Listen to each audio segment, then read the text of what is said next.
bataille de Paris, en fait, c'était une bataille d'importance, de très grande importance politique. Qu'est-ce qui s'est passé? Jusqu'à présent, je n'avais pas porté le combat à l'extérieur.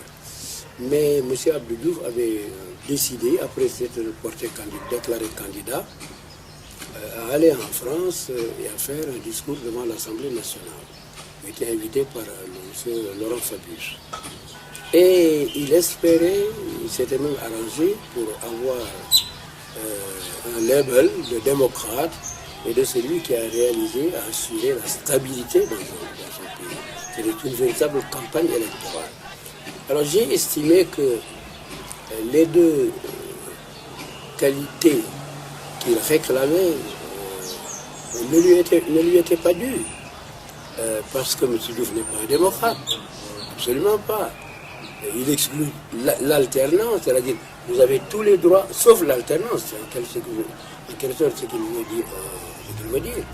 Et ce n'est pas lui qui a introduit la démocratie au Sénégal. Même s'il a introduit le multipartisme illimité, la démocratie a commencé avec Senghor, qui m'a permis de faire une brèche dans le système du parti unique.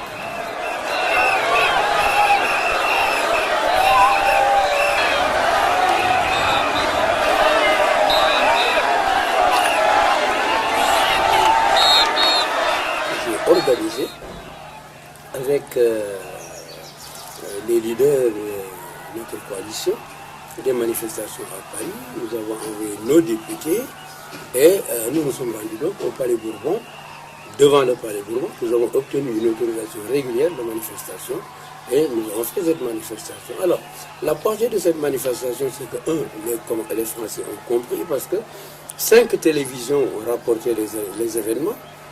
Et donc, pour la première fois, certains Français apprenaient qu'il y avait des problèmes au Sénégal. Le Sénégal était toujours conçu comme un pays de démocratie, où il n'y avait pas de problème, etc. Donc, nous avons porté le problème dans la conscience des foyers français. Et en deuxième lieu, on a pu aussi montrer aux Français qu'en dehors de M. Abdou Diouf, il y avait quand même d'autres leaders qui avaient aussi des ambitions et la capacité de diriger le Sénégal. En troisième lieu, M. Laurent Fabius n'a pas une seule fois fait allusion à la démocratie, n'est-ce pas, ni à la stabilité, c'est-à-dire au label que M. Diouf était en quête d'avoir quand il était parti de cette prestation au Palais Bourbon. Au contraire, M. Fabius a surtout parlé de l'apport de M. Diouf dans la francophonie, ce qui était quand même très maigre parce que la francophonie c'est Senghor, ce n'est pas Abdou Diouf. Au total, nous avons considéré, avec les reportages qui ont été faits aux télévisions et dans la presse écrite, que nous avions gagné cette bataille. D'ailleurs, la conséquence a été que M. Diouf s'est énervé et a fait des déclarations même assez vives.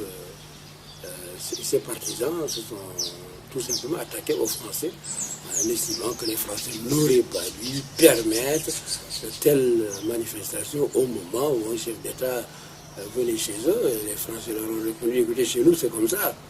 Chez nous c'est un droit, la manifestation est un droit d'expression.